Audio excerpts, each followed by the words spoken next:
રાજ્ય સરહદ પર દારૂની બેરોકટોક ખેપથી અકસ્માત સર્જાયો છે।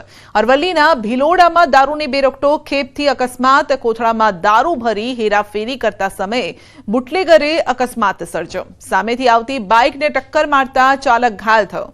ઘાયલ બાઇક સવારને મોડાસા સિવિલ ખાતે ખસેડાયો છે। કમઠાડિયા ગામ પાસેની આ ઘટના છે।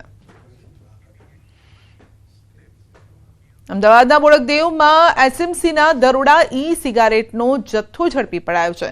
2 કાર રોકડ સહિત ₹43 લાખનો મુદ્દામાલ જપ્ત કરાયો છે।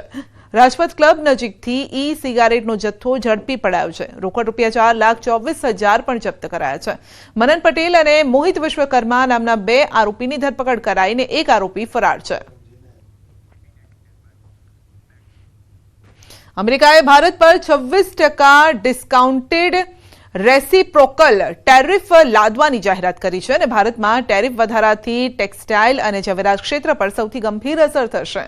સુરત ટેક્સટાઇલ માર્કેટમાં ટેરિફની કેવી અસર રહેશે તે અંગે ટેક્સટાઇલ અગ્રણી અને ઉદ્યોગકારોએ પ્રતિક્રિયા આપી।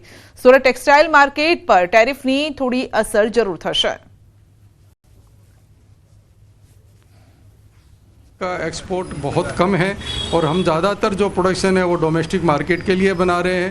हार्डली 2-3% मुश्किल से सूरत के टोटल प्रोडक्शन का एक्सपोर्ट होता है और उसमें भी बहुत सी दूसरी कंट्रियों में भी एक्सपोर्ट होता है। हमारा ज़्यादातर जो एक्सपोर्ट है वो फैब्रिक के रूप में जहाँ गारमेंटिंग होती है अमेरिका के लिए, यूरोप के लिए, जैसे बांग्लादेश है, वियतनाम है, मोरक्को है, टर्की है, साउथ अमेरिका के कुछ देश हैं, वहाँ हमारा एक्सपोर्ट होता है। यदि इतना महंगा जाके 37 एक साथ में यदि टैक्स टैरिफ होता है तो इंडिया से जो एक्सपोर्ट हो रहा है उस पर विपरीत प्रभाव पड़ेगा।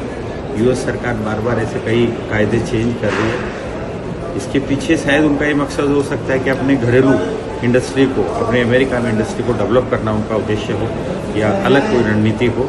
किंतु हमारे सूरत से एक्सपोर्ट और इंडिया से जो एक्सपोर्ट हो रहा है, खासकर मैं कपड़ा व्यापार के विषय में बताऊंगा, इससे विपरीत असर पड़ेगी। રાજકોટના નાના મોવા રોડ પર આવેલી મસાલા માર્કેટમાં આરોગ્ય વિભાગનું ચેકિંગ હાથ ધરાયું, જેમાં હળદર, ધાણા, જીરું, મરચા, ગોળ, કઠોળ સહિતના અલગ અલગ પેકિંગ અને લૂઝ મસાલાનું ચેકિંગ કરવામાં આવ્યું।